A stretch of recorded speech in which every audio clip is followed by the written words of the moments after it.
नमस्कार दोस्तों, पाथफाइंडर में आप सभी का स्वागत है। मेरा नाम है डॉक्टर महिपाल सिंह राठौड़ और आज इस वीडियो में मैं आपके साथ चर्चा करूंगा गृह मंत्रालय द्वारा शुरू किए गए साइबर वॉलंटियर प्रोग्राम के बारे में।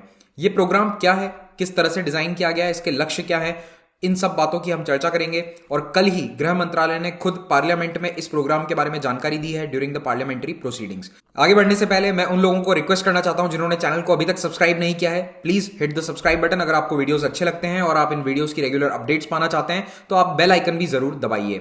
अब अनअकैडमी प्लेटफॉर्म पर आप यूपीएससी आईएएस एग्जाम की तैयारी कर सकते हैं। भारत के बेस्ट एजुकेटर्स यहां पर फ्री डेली लाइव क्लासेस लेते हैं। इन क्लासेस को देखने के लिए आपको एक अनलॉक कोड यूज करना होगा, Mahipal, that is my name, और इससे आप कई सारी फ्री क्लासेस और इनिशिएटिव्स को देख सकते हैं, उनको उपयोग ले सकते हैं। लेकिन अगर आप एक स्ट्रक्चर्ड मैनर में आईएएस एग्जाम की तैयारी करना चाहते हैं तो आपको एक सब्सक्रिप्शन प्लान ले लेना चाहिए। ये सब्सक्रिप्शन 6 महीने, 1 साल या 2 साल का भी हो सकता है या 3 साल का भी हो सकता है, डिपेंडिंग अपॉन योर नीड। 1 साल का मिनिमम आप लोगों को लेना चाहिए क्योंकि 1 साल का एग्जाम तैयारी मांगता है। लेकिन आपको ये वाली प्राइसेस यहां पर पे नहीं करनी है, आपको ये प्राइस पे करनी होगी after applying the code Mahipal. अगर कोड अप्लाई करते हैं तो सीधा 10% डिस्काउंट मिलेगा आपको, चाहे कोई भी सब्सक्रिप्शन हो। तो प्लस सब्सक्रिप्शन में आपको मिलेंगी लाइव क्लासेस स्ट्रक्चर्ड मैनर में, और आइकॉनिक कोर्स में आपको क्लासेस के अलावा एक पर्सनलाइज्ड मेंटोर मिलेगा जो आपकी डे टू डे तैयारी को हेल्प करेंगे, आपसे जीएस मेंस आंसर राइटिंग की प्रैक्टिस करवाएंगे। तो इस कोर्स में आपको अगेन ये प्राइसेस पे नहीं करनी, यू हैव टू पे दिस प्राइस अगर आप कूपन कोड यूज करते हैं महिपाल को। आप ऑप्शनल की तैयारी भी अनअकैडमी प्लेटफॉर्म पर कर सकते हैं और इन कोर्सेज को अगर आप साथ में परचेस करते हैं तो आपको अगेन प्राइसेस में कुछ बेनिफिट मिलेगा, लेकिन ये वाली प्राइसेस नहीं देनी है। इन सब पर डायरेक्टली 10% डिस्काउंट मिल जाएगा अगर आप कोड यूज करते हैं महिपाल। तो ऑलवेज चेकआउट से पहले महिपाल कोड को जरूर यूज कीजिए। अगर आप SSC, bank, railway, state PCS, IIT, GATE और नीट जैसे एग्जाम्स की तैयारी कर रहे हैं तो उनके लिए भी अनअकैडमी पर कोर्सेज उपलब्ध हैं और यहां पर भी आपको ये प्राइसेस पे नहीं करनी है। Use the code and get a 10% discount, और ये 12 महीने के कोर्स के प्राइसेस यहां पर आप देख सकते हैं। तो मिनिस्ट्री ऑफ होम अफेयर्स ने एक नया प्रोग्राम शुरू किया है, cyber volunteer programme. Cyber of course computer से रिलेटेड है, इंटरनेट से रिलेटेड है ये शब्द। वॉलंटियर का क्या मतलब होता है? वॉलंटियर का मतलब होता है एक ऐसा व्यक्ति जो आगे बढ़कर स्वयं सेवा कर रहा है, उसको यानी कि किसी सैलरी बेसिस पर नहीं रखा जाएगा, इनको एक वॉलंटियर की तरह रखा जाएगा। तो इस तरह के कुछ लोग यहां रिक्रूट किए जाएंगे जो साइबर वॉलंटियर्स कहलाएंगे। मिनिस्ट्री ऑफ होम अफेयर्स के द्वारा ये प्रोग्राम लॉन्च हुआ है और इसका लक्ष्य क्या होगा कि इंटरनेट पर जो भी गतिविधियां हो रही है जो प्रोबेबली सरकार के विरोध में है या देश विरोधी हैं, उनको ये साइबर वॉलंटियर सरकार को रिपोर्ट करेंगे और ओवरऑल ये साइबर हाइजीन को प्रमोट करेगा। वैसे आप हाइजीन को आमतौर पर शारीरिक हाइजीन से हम रिलेट करते हैं, हाथ वगैरह धोना, ये सब बॉडी हाइजीन से रिलेटेड होता है, वैसे ही साइबर हाइजीन होती है। तो साइबर हाइजीन का प्रमोशन किया जाएगा इस साइबर वॉलंटियर प्रोग्राम के द्वारा और ये वॉलंटियर्स स्टेट पुलिस को हेल्प करेंगे। मिनिस्ट्री ऑफ होम अफेयर्स ने लोकसभा को यह जानकारी खुद दी है 9 मार्च 2021 को। ये प्रोग्राम एक्चुअली में काम कैसे करेगा? तो देखो, यहां पर साइबर क्राइम वॉलंटियर्स को रिक्रूट किया जाएगा साइबर क्राइम ग्रीवांस पोर्टल के माध्यम से। साइबर क्राइम के लिए पोर्टल क्या है? cybercrime.gov.in। आप वैसे भी इस पोर्टल को ध्यान में रखें, कभी कभी साइबर क्राइम होता है आपके साथ या आपके परिवारजनों के साथ, तो वो यहां पर डायरेक्टली रिपोर्ट किया जा सकता है। तो इन वॉलंटियर्स को, इन लोगों को, सिविलियंस होंगे ये, यहां से रिक्रूट किया जाएगा और इनका काम क्या होगा कि इंटरनेट पर अनलॉफुल कंटेंट को बताना सरकार को कि भाई ये कानून के खिलाफ है, ये कंटेंट जो पोस्ट किया जा रहा है, चाहे कोई सोशल मीडिया प्लेटफॉर्म पर हो या अन्य किसी प्लेटफॉर्म पर, और उसको ये रिपोर्ट करेंगे किसके पास? सरकार के पास, गृह मंत्रालय के पास। सरकार का यहां पर लक्ष्य यह है कि नागरिकों की सहायता ली जाए साइबर क्राइम से लड़ने के लिए। इसके लिए एक पूरा फ्रेमवर्क तैयार किया जा रहा है, कानून बनाए जा रहे हैं, कानून तो नहीं, रूल्स एंड रेगुलेशन बनाए जा रहे हैं। कानून तो तब बनेगा जब इसको पार्लियामेंट में इसके लिए बिल लाया जाता है, अभी तो इस तरह का कोई बिल नहीं लाया गया है। तो साइबर क्राइम वॉलंटियर फ्रेमवर्क तैयार हो रहा है साइबर हाइजीन के प्रमोशन के लिए, यानी कि सरकार इंटरनेट की सफाई करना चाहती है, हाइजीन प्रमोट करना चाहती है।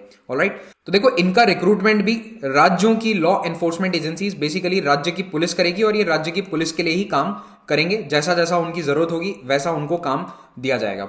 गृह मंत्रालय की वेबसाइट पर इसको लेकर जानकारी भी उपलब्ध है। साइबर क्राइम वॉलंटियर्स कॉन्सेप्ट के बारे में यहाँ पर डिटेल्स लिखी गई हैं और इन्होंने बताया कि गुड समैरिटन्स को हम वेलकम करते हैं। गुड समैरिटन कौन होता है? कोई ऐसा व्यक्ति जो दूसरों की भलाई करना चाहता है, अपना भला नहीं देखता है, उसको गुड समैरिटन कहते हैं। आमतौर पर जैसे कोई रोड पर एक्सीडेंट हो जाए और आप किसी को हॉस्पिटल पहुंचाते हैं तो आप एक गुड समैरिटन होंगे। आप इसको जानते भी नहीं है लेकिन फिर भी आप उसको हॉस्पिटल पहुंचा रहे हैं, उस विक्टिम को। तो ये जनरली गुड समैरिटन की डेफिनेशन होती है या उसका कंटेक्स्ट होता है।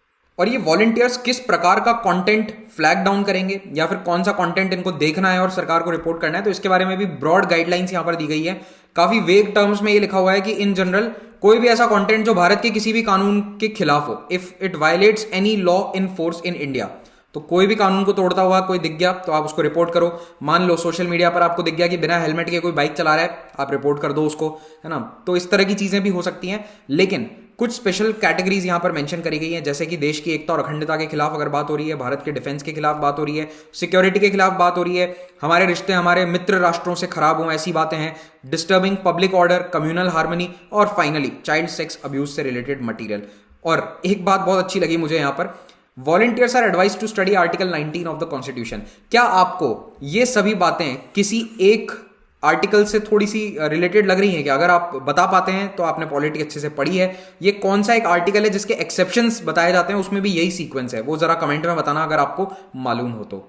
अभी साइबर क्राइम को रोकने के लिए क्या देश में मैकेनिज्म्स हैं? तो देखो 2019 में एमएचए ने national cyber crime reporting portal launch किया था, जिसके बारे में मैंने आपको अभी बताया कुछ ही सेकंड पहले। और इसका क्या एम है कि एक सेंट्रलाइज्ड मैकेनिज्म हो। अभी क्या होता था कि देश में कहीं पर किसी के साथ किसी का फोन चोरी हो गया या फिर कोई साइबर फ्रॉड हो गया, ऑनलाइन ठगी हो गई, तो इसके लिए या तो आप राज्य पुलिस के पास जाएंगे, हर राज्य में अलग मैकेनिज्म था।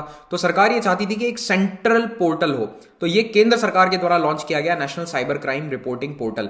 इस पर आप रिपोर्ट कर सकते हैं, ऑनलाइन रिपोर्टिंग कर सकते हैं किसी भी प्रकार के साइबर क्राइम की, और फिर वो आगे टैकल किया जाएगा पुलिस के द्वारा। लेकिन एक सेंट्रलाइज पोर्टल हो गया ताकि जहां देश के सारे नागरिक जा सके और रिपोर्ट दर्ज कर सके।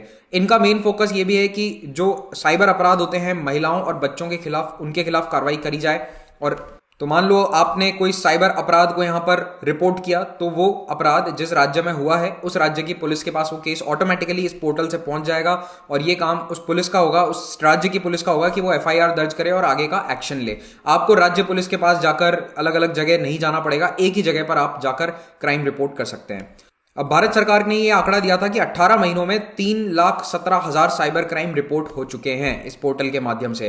तो ये काफी बड़ी संख्या है। 18 महीने में आप खुद डिवाइड करके देख लो कि कितने सारे प्रतिदिन अपराध हो रहे हैं। अब इसी इनिशिएटिव से रिलेटेड एक और डेवलपमेंट है जिसके बारे में भी आपको जानकारी होनी चाहिए। रिसेंटली भारत सरकार के केंद्र सरकार ने एक ग्रुप ऑफ मिनिस्टर्स बनाया है, जिसका काम क्या है कि सरकार के द्वारा जो कम्युनिकेशन जा रहा है, यानी सरकार जो जनता को संदेश देना चाहती है, उसको थोड़ा बेहतर बनाया जाए, फाइन ट्यून किया जाए। क्योंकि अभी गवर्नमेंट को ऐसा लगता है कि जो भी संदेश सरकार देना चाहती है या जो भी नई पॉलिसीज लाना चाहती है, उसके खिलाफ बहुत नेगेटिव बातें हो रही है ऑनलाइन दुनिया में। तो ये जो नेगेटिव नैरेटिव है, इसको न्यूट्रलाइज करने के लिए, इसको कम करने के लिए सरकार अपने संदेश को बेहतर बनाना चाहती है। और इसके लिए इनका सबसे पहला सुझाव क्या था जीओएम का, कि 50 नेगेटिव और 50 पॉजिटिव इन्फ्लुएंसर्स आइडेंटिफाई किए जाएं। और सरकार इन सोशल मीडिया इन्फ्लुएंसर्स को क्यों ट्रैक करेगी, ताकि अगर कोई गलत फैक्ट के साथ, गलत नैरेटिव के साथ बातें कर रहा है तो उनको आइडेंटिफाई किया जा सके और अल्टीमेटली उनके खिलाफ कुछ कदम उठाए जा सके। क्या कदम उठाए जाएंगे फेक न्यूज फैलाने के लिए, ये अभी तय नहीं है, लेकिन डेफिनेटली कुछ ना कुछ कदम तो उठाया ही जाएगा। एक और इंपॉर्टेंट निर्णय था कि जो एफडीआई आता है, विदेशों से इन्वेस्टमेंट आता है डिजिटल मीडिया में, उसको रिस्ट्रिक्ट किया जाए 26% तक। तो मान लो आज कोई नई डिजिटल कंपनी खड़ी होती है तो उसमें विदेशी पैसा 26% से ज्यादा नहीं हो सकता। तो गवर्नमेंट ऑफ इंडिया का जो ये एफडीआई कैप का निर्णय है, ये मेनली इसलिए लिया गया है ताकि फॉरेन इन्फ्लुएंस भारतीय मीडिया पे कम हो सके। और इसके साथ साथ ही नए आईटी रूल्स भी बनाए जाएंगे। ओटीटी प्लेटफॉर्म्स जैसे कि नेटफ्लिक्स, प्राइम वीडियोस हैं, इनके लिए कोड ऑफ एथिक्स आएगा। और ओटीटी प्लेटफॉर्म्स की जो ये न्यूज है तो काफी चर्चा में थी, तो इनके लिए भी जल्द ही रूल्स आने वाले हैं। इस जीओएम की मीटिंग में काफी अनोखे और अनूठे सुझाव भी आए, और इनमें से कुछ सुझाव मैं आपको बताता हूं। जैसे कि एमओएस फाइनेंस है, अनुराग ठाकुर, उन्होंने ये सुझाव दिया कि राइट विंग पार्टीज, दुनिया की जो अन्य पार्टीज हैं, उनके साथ थोड़ा सा रैपो बढ़ाया जा सकता है या फिर उनसे सपोर्ट लिया जा सकता है, ताकि सरकार अपने मैसेज को और बेहतर बना सके, so that common ground could be found. यानी कि दुनिया की अन्य राइट विंग पार्टीज के साथ ये अपना रैपो बढ़ा सकते हैं या फिर अपना जो तालमेल है वो बेहतर बना सकते हैं। उसके बाद बाबुल सुप्रियो जो एमओएस फॉर एनवायरमेंट है, इन्होंने ये सुझाव दिया कि एक ऐसा सिस्टम होना चाहिए कि सरकार को जो टारगेट कर रहा है उसके खिलाफ कोई कार्रवाई होनी चाहिए। यानी सोशल मीडिया पर अगर सरकार के खिलाफ कोई कुछ बात कह रहा है तो उसके लिए कोई ना कोई सिस्टम होना चाहिए कि उन पर कार्रवाई करी जा सके। तो ये मीटिंग पिछले साल वैसे 26 जून को हुई थी, लेकिन इसकी डिटेल्स अभी बाहर आई हैं। एक और सुझाव था कि ऐसे जर्नलिस्ट या फिर एडिटर्स के साथ वार्तालाप बढ़ाया जाए, एंगेजमेंट बढ़ाया जाए जो सरकार को सपोर्ट करते हैं, बेसिकली सपोर्टिव मीडिया को बढ़ावा दें।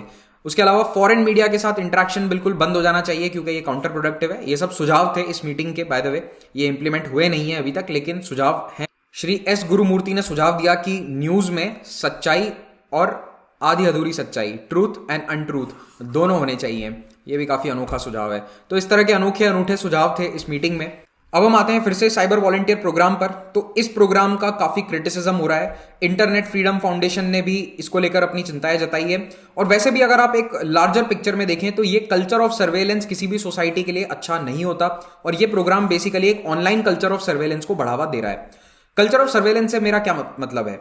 देखो, जैसे कम्युनिस्ट चाइना इसका काफी इस्तेमाल करता है। चाइना में इस तरह के बहुत सारे सिविलियन वॉलंटियर्स हैं जो सरकार के लिए जासूसी या सर्वेलेंस का काम करते हैं। तो मान लो कोई अपार्टमेंट बिल्डिंग है, अब उस अपार्टमेंट बिल्डिंग में 100 लोग रहते हैं। तो हो सकता है कि बिल्डिंग की मीटिंग में किसी ने सरकार के खिलाफ या कम्युनिस्ट पार्टी के खिलाफ कोई बातें बोल दी या उस तरह की भावनाएं व्यक्त कर दी। तो उस बिल्डिंग में कोई एक व्यक्ति होगा जो सरकार का वॉलंटियर होगा और उसका यह काम है कि वो उस आदमी को रिपोर्ट करे जाकर सरकार के पास या कम्युनिस्ट पार्टी के पास, और फिर उसको जेल वेल में डाला जाता है। तो यही नॉर्मली चाइना या कई कम्युनिस्ट कंट्रीज में ये चीजें होती हैं। तो ये कल्चर ऑफ सर्वेलेंस जो है ये सिविलियंस के बीच में लाया जाता है। अब इसमें वो जो लोग हैं, जो वॉलंटियर्स हैं, दे आर सिविलियंस, लेकिन उनको कुछ ना कुछ या तो तनख्वाह दी जाती है या फिर उनको पैसा दिया जाता है, रिवॉर्ड दिया जाता है जितने लोगों को वो पकड़वाते हैं। तो इस तरह का कल्चर ऑफ सर्वेलेंस किसी समाज के लिए अच्छा नहीं होता है। इससे समाज में एक दूसरे के प्रति डिस्ट्रस्ट की भावना आएगी, पोटेंशियल सोशल डिस्ट्रस्ट। कोई किसी पर भरोसा नहीं करेगा, पड़ोसी की कंप्लेन कर सकता है। इसमें अब्यूज होने का भी चांस बहुत है। मान लो किसी की कोई आपसी रंजिश है तो उसको लोग रिपोर्ट करना चालू कर देंगे कि इस व्यक्ति ने सरकार विरोधी बातें करी थी, जबकि बोली भी नहीं होंगी, लेकिन आपसी रंजिश के कारण इस तरह की बातें हो सकती है। अब आप यहां पर यह आर्ग्यू कर सकते हैं कि ये तो केवल ऑनलाइन है, ऑनलाइन लिखने पर हो रहा है, कोई रियलिटी में हमारे डे टू डे समाज की लाइफ में थोड़ा ना इस तरह का डिस्ट्रस्ट आ जाएगा। लेकिन आप इस बात को समझो कि आज के समय में हमारी जीवन का एक बहुत बड़ा प्रतिशत, हमारे जीवन का एक बहुत बड़ा प्रोजेक्शन सोशल मीडिया पर है। A part of our lives are on social media and the internet. In fact हम ये जो पढ़ाई कर रहे हैं, एक टीचर और एक स्टूडेंट के बीच का जो वार्तालाप है, संवाद है, ये भी आज हम इंटरनेट के माध्यम से कर रहे हैं। तो इंटरनेट हमारे जीवन का एक बहुत बड़ा हिस्सा बन चुका है और उस पर बिताई गई हमारी जिंदगी भी हमारी जिंदगी का एक हिस्सा है। तो इसको हम नकार नहीं सकते। संसद में जब ये मुद्दा उठा था तो कुछ एमपीज ने इस बात को दोहराया कि ये राइट टू प्राइवेसी के खिलाफ होगा और इसके कारण क्या होगा कि लोग एक दूसरे की प्राइवेट जिंदगी को जबरदस्ती रिपोर्ट करने की भी कोशिश कर सकते हैं। It will be a mollified intrusion into an individual's online activities. तो ये जो इसका इशू है राइट टू प्राइवेसी का, ये एक बहुत बड़ा इशू है और मुझे इसीलिए लगता है कि सरकार यहां पर इसको लेकर अभी कोई कानून लेकर नहीं आई है, क्योंकि डेफिनेटली ये कोर्ट्स में चैलेंज होगा। आपका इस पूरी स्कीम के बारे में क्या कहना है? कमेंट सेक्शन में अपने विचार व्यक्त कीजिएगा, लेकिन जरूरत से ज्यादा और गलत शब्दों का इस्तेमाल नहीं करना है। आपको कम शब्दों में अपनी बात कहिए और इज्जत से, प्रेम से अपनी बात कहिए। Thank you very much for watching this. अगर आपको चैनल अच्छा लगा तो please do subscribe to Pathfinder. Video को लाइक जरूर करें और आपको पीडीएफ्स इस टेलीग्राम चैनल पर मिल जाएंगे। Have a great day.